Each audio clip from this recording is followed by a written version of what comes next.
नमस्कार दोस्तों, आपका स्वागत है। आज जो हम कहानी देखने वाले हैं दोस्तों, वो एक सच्ची कहानी है। ये जिस लड़की की कहानी है उसका नाम है ओलंपिया। वो हमसे ये कहती है कि 2007 की ये घटना है। वो अपने कार से जब जा रही थी तब उसका एक भीषण दुर्घटना हुई, उसका एक्सीडेंट हुआ कार के साथ।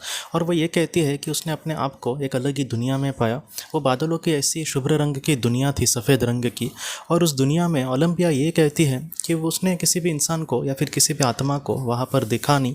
लेकिन वो ये कहती है कि बार बार मेरे मन में कुछ ऐसे विचार आ रहे थे कि जिस कारण की वजह से उसने जीवन चुना था, या फिर जिस तरीके से वो पृथ्वी पर जीवन जी रही थी उसको वो बहुत ही अच्छे से पूरा नहीं कर पा रही है। वो एक अलग ही रास्ते पर भटकती जा रही है। ओलंपिया अपने स्वभाव के बारे में ये कहती है कि वो थोड़ी सी रूड टाइप के उसकी बातें हमेशा होती थी। कभी भी उसने माता पिता का सम्मान वगैरह किया नहीं, अपने बड़े भाई का भी उसने सम्मान कभी किया नहीं। हमेशा उसको जिस चीज़ में इंटरेस्ट है उसमें ही खुशी उसको मिलती थी। और उसने बाकी के सारे लोगों ने इसको सपोर्ट करना ही चाहिए जो उसको करना है, इस तरीके से उसका स्वभाव था। और हमेशा दूसरे को गृहित पकड़ना, या फिर दूसरे को अगर इसके किसी वर्तणूक से या फिर इसके किसी कुछ भी करने से किसी और को दुख मिलता है तो इसको कुछ भी ले पड़ी नहीं होती थी। तो इस तरीके से उसने अपनी ज़िंदगी एक वो कहते हैं कि मैं एक स्वार्थीपन की लड़की थी, और उसी तरीके से उसने पूरी ज़िंदगी जी थी अब तक की। लेकिन आज उस दुनिया में जब वो चली गई दोस्तों, तब उसको ये पता चला कि वो कितनी गलत थी। वो जो भी उद्देश्य के लिए पृथ्वी पर आई थी वो उसके कोसों दूर चल रही थी। और वो ये कहती है कि मैंने अपने जीवन में कभी भी दूसरे के बारे में नहीं सोचा। आज मुझे यहाँ पर पता चल रहा है कि अगर हम निस्वार्थ रूप से जीवन जीते हैं तो ऐसे जीवन को आत्मा के रूप से आत्मा के लिहाज से बहुत ही ज़्यादा महत्व होता है। इसलिए जितना हो सके अपने कर्तव्य को अच्छे से पूरा करना, हमारे जो करीबी लोग हैं उनकी खुशी के लिए कुछ करना, ये भी कहीं ना कहीं हमारा कर्तव्य है। तो इस तरीके से ओलंपिया हमसे ये कहती है कि उसको ये बातें पता चली कि उसका जो जीवन है उसके उद्देश्य के बिना अधूरा है। और अगर वो इसी तरीके से जीवन में आगे बढ़ती रहेगी तो इसी उद्देश्य के लिए उसके ऐसे ही जीवन उसको लेने पड़ेंगे। और अगर उनमें भी वो कुछ भी नहीं सीखी तो ऐसे ही जीवन उसके वेस्ट होते जाएंगे। इसलिए उसने कहीं ना कहीं मन में अपने बात बिठा ली कि जितना भी हो मैं अच्छे तरीके से जीवन जीने की कोशिश करूँगी। और उसके अंदर फिर से ऐसे किसी ने विचार डाले कि हाँ, तुम्हें एक फिर से मौका दिया जाता है, तुम पृथ्वी पर चली जाना और एक अच्छी ज़िंदगी जीने की कोशिश करना। और ओलंपिया ये कहती है कि जब वो फिर से पृथ्वी पर जब लौट आई अर्थ पर, तो वो ये कहती है कि मैं अस्पताल में भर्ती थी और वहाँ के कुछ लोगों ने इसके एक्सीडेंट के बाद उसको भर्ती किया था। और उसके बाद वो ये कहती है कि मैं आज कहीं ना कहीं 2-3 महीने लगे उसको उससे रिकवर होने के लिए। लेकिन आज वो अपने करीबी लोगों के साथ बहुत ही अच्छे से रिश्ता बना के है। वो लोग भी कहते हैं कि एक्सीडेंट के बाद वो पूरी तरीके से बदल गई है।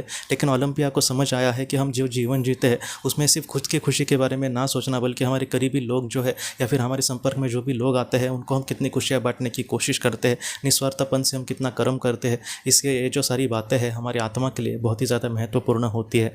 ये जो कहानी है ओलंपिया की दोस्तों, मुझे लगता है कि हम सब में कभी कभी ऐसे हम जीवन में आगे बढ़ते हैं जहाँ पर हमारे करीबी जो लोग हैं वो अगर हमसे संतुष्ट नहीं है या फिर खुश नहीं है तो हम इनको ज़्यादा उनको गृहित नहीं धरते, उनको अंडर एस्टिमेट करके जीवन में आगे बढ़ने की कोशिश करते हैं। लेकिन ऐसे समय में एक अपनी भी बात, आपके भी एक जो भी फैसला है तो उनको समझा कर कहने की कोशिश करना, या फिर उनकी खुशी के भी बारे में कुछ सोचना, उस तरीके से कर्म करने की कोशिश करना। ऐसी जो बातें हैं वो आज हमें लग सकता है कि ये हमारे लिए इम्पोर्टेंट नहीं है, लेकिन आत्मा के लिहाज से हम अगर कुछ करते हैं तो सामने वाले को एक भरोसा दिलाना कि हम किस क्यों ये सारी चीज़ें करना चाह रहे, या फिर हम लोग कुछ गलती करते हैं या फिर किसी को हमारे वजह से अगर ठेस लगती है तो ऐसे समय में उससे माफ़ी मांगना हमारे लिए, हमारी आत्मा के लिए दोस्तों ऐसी जो बातें होती है वो बहुत ज़्यादा महत्वपूर्ण होती है। हाँ, एक रेगुलर जीवन में या फिर एक आत्मा के बोलते हैं ना जीवन के एक चयन में ऐसी चीज़ों को हम कभी कभी इतना महत्व नहीं देते।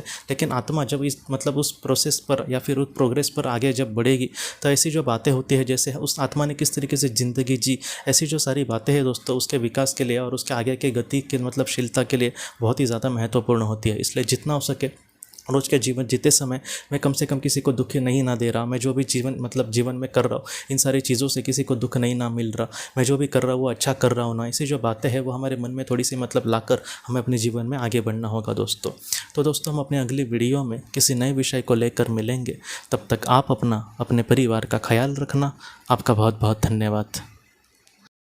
ज़िंदगी की रोशनी ये एक कंसल्टेंसी है जो ऐसे लोगों को मदद करने की कोशिश करती है जिन्होंने किसी अपने को खोया है या फिर जो लोग अपने जीवन में बहुत ही ज़्यादा दुखी है। जो लोग इस संस्था के साथ जुड़ते हैं उन्हें पास्ट लाइफ रिग्रेशन की ऑडियोज़ भेजी जाएगी, जिससे घर बैठे वह पास्ट लाइफ रिग्रेशन का अभ्यास कर सकते हैं। और उन्हें 5 मेडिटेशन ध्यान की भी ऑडियोज़ भेजी जाएगी और इसके साथ साथ उन्हें PDF किताबें भेजी जाएंगी जो हिंदी और अंग्रेज़ी में है, जो मोबाइल पर या फिर लैपटॉप पर आप उसे पढ़ सकते हैं।